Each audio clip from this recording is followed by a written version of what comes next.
Le taux d'usure, c'est ce taux maximum auquel les banques peuvent prêter, qui est déterminé, imposé par la Banque de France, qui prend tout en compte, hein, le taux d'emprunt, les frais d'assurance, les frais de dossier. Ce taux d'usure était réévalué tous les trimestres, ce qui fait qu'il limitait la capacité des banques à augmenter leur propre taux, et les banques avaient tendance à dire non à des dossiers fragiles, parce que le taux d'usure ne permettait pas de couvrir suffisamment les risques de tous les dossiers. Désormais, ce sera tous les mois. Robin Rivaton, est-ce que c'est une révolution? Non, c'est clairement pas une révolution. Le taux d'usure était un taux qui est prévu à la base pour protéger les ménages pauvres de se voir prêter à des taux qui sont usuriers, donc qui dépasseraient le coût normal du capital.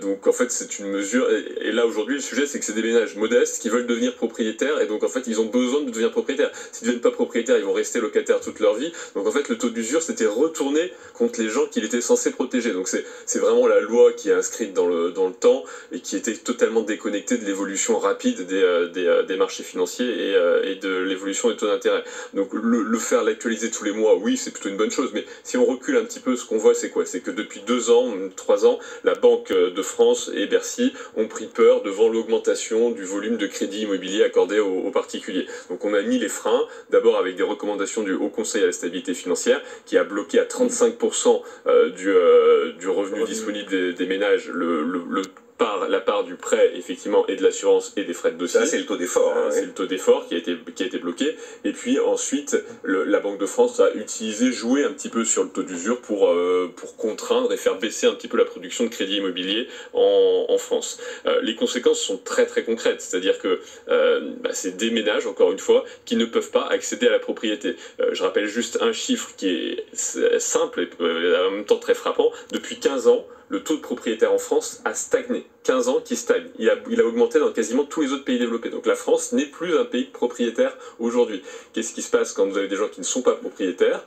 C'est qu'ils arrivent à l'âge de la retraite en restant locataires. À un moment où leurs revenus baissent, parce qu'on parlait du taux de remplacement, donc l'écart entre le dernier salaire et le niveau de leur pension est plus faible, et ils continuent d'être locataires. Et ça devient très dur à ce moment-là, parce que vous continuez de verser 20, 25, parfois 30% de votre revenu dans le loyer, et par contre vos revenus ont baissé. Et c'est ce qui se dessine devant nous, c'est que on a malheureusement freiné l'accession à la propriété immobilière dans ce pays, et c'est une très très mauvaise chose. Donc oui, c'est bien de le faire en mensuel, mais c'est un épiphénomène par rapport à la vague qui va vraiment avoir des conséquences très très fortes dans les prochaines années, de gens qui n'ont pas pu constituer du patrimoine immobilier. Il y a 30% des Français, les 30% les plus modestes, qui ont zéro patrimoine immobilier, zéro. C'est-à-dire qu'il n'y a pas d'immobilier chez eux. Ça aura des impacts très forts dans les prochaines années. Ouais, et ça touche de plus en plus les primo-accédants désormais, puisque les multipropriétaires, ils ont généralement pas 25 ans. Il faut du foncier, et puis peut-être il y a peut-être quelques éléments de fiscalité sur les transactions immobilières qui pourraient être allégés. Il faut construire plus. C'est une absurdité que le logement soit une ressource rare. C'est ma position. Le foncier est une ressource rare, la surface de plancher disponible, donc c'est-à-dire et on en parlait pour l'industrie. C'est pas une ressource rare. Bon. C'est-à-dire que toute la politique d'occupation des sols doit être revue en fonction de la vision stratégique qu'on a de l'avenir. Et par exemple sur le foncier d'habitation, on a des taux d'occupation qui sont faibles parce que la maison individuelle n'est pas compatible avec une croissance durable. Alors les Français ne veulent pas entendre ça, mais... Ça a fait un pataquès quand ça avait été Emmanuel Vargon qui avait mis le feu aux poudres avec ça. Sauf que les gens se disent, si c'est plus la maison individuelle, on va nous coller des immeubles de 30 étages.